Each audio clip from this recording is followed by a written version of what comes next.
অনেক দিন ধরে কোনো মিনি ব্লগ পোস্ট করা হয় না, তাই ভাবলাম একটা মিনি ব্লগ তোমাদের সাথে শেয়ার করি। তো আজকে বুধবার, হাজব্যান্ডের ছুটি, সারাদিন আজকে যা যা করেছি সেটা একটু একটু ভিডিও ক্লিপ নিয়েছি তোমাদের সাথে শেয়ার করব বলে। তো সকাল সকাল উঠে গেছি, তো চা খাওয়ার অতটা নেশা নেই, তাই আর দেখালাম না। তো আলু পেঁয়াজ কাটা হয়ে গেছে সকালে টিফিন করব বলে। আর এখানে বাজার নিয়ে চলে এসছে কর্তা, তো ওখানে রান্না বান্না করছি। তো করব ম্যাগি ঝাল ঝাল করে, তো আমাদের বাড়িতে এটা ওরা প্রচুর খায়। আর এখানে দেখি আমার মামনি কি সুন্দর গুটগাল ঘুম থেকে উঠে ব্রেকফাস্ট করে এখন পড়তে বসেছে।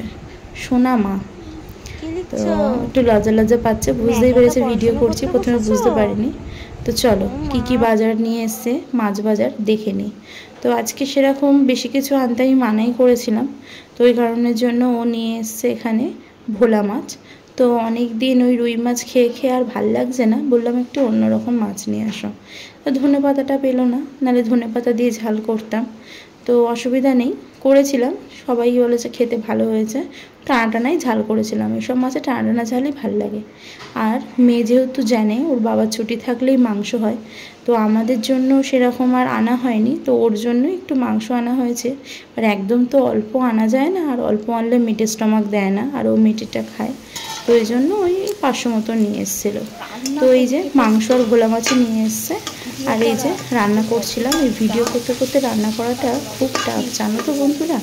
আমার তো খুব অসুবিধা হয়, তোমাদের কি হয় আমাকে অবশ্যই কমেন্ট করে জানিও, আশা করিও তোমাদেরও অসুবিধা হয়। তো এই যে ঝাল ঝাল ম্যাগি করছিলাম, এখানে দিয়ে দিয়েছি প্রথমে আলুটা, আর কি সিদ্ধ হয়ে গেছে, ভাজা হয়ে গেছে ঝাল ঝাল করে। তারপরে আমি ম্যাগিগুলো দিয়ে জল দিয়ে দেবো, দিয়ে ওটা ফোটানো হয়ে গেলে ম্যাগি মশলা, আমরা ম্যাজিক মশলা বলি, তো এটা ছড়িয়ে দেবো, দিলে খেতে আরও ভালো লাগে। ম্যাগির যে মশলাটা আছে সবটা কিন্তু দিই না, ম্যাজিক মশলার ম্যাগি মশলা অনেকটাই আলাদা কিন্তু।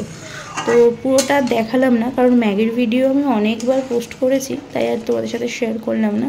তো এখানে এই যে ম্যাগিটা ফুটছে, একটুখানি মাখা মাখা হয়ে গেলে আমি এটা নামিয়ে দেবো। তো এখানে এই যে বেড়ে নিয়েছি, এবার আমরা এটা খেয়ে নেব। তো খেয়ে দিয়ে তারপর আবার দুপুরে রান্না করতে হবে। তো এখানে আমি 3 পিস ভোলা মাছ নিয়ে নিয়েছি, এই মাছটাই আর কি ঝাল করব আজকে, আর তার সাথে রুই মাছ ছিল সেগুলোও নিয়ে নিয়েছি। তো এই যে আমার মাছের ঝাল হয়ে গেছে, আর এখানে শাক নিয়ে এসেছিলো কলমি শাক, সেটা ভেজেছি। দুপুরের লাঞ্চ এই যে মাংসের স্যুপ, আর ওকে টেস্ট করতে দিয়েছিলাম, আর মাছের ঝাল, সাদা ভাত, শাক, আর একটু পেঁয়াজ না হলে হয় না। তো দুপুরের লাঞ্চ এটাই। তো ভিডিওটা কেমন লাগলো অবশ্যই কমেন্ট করে জানিও, আর ভিডিওটার কিছু ভালো লাগলে লাইক কমেন্ট শেয়ার করো। টাটা বন্ধুরা।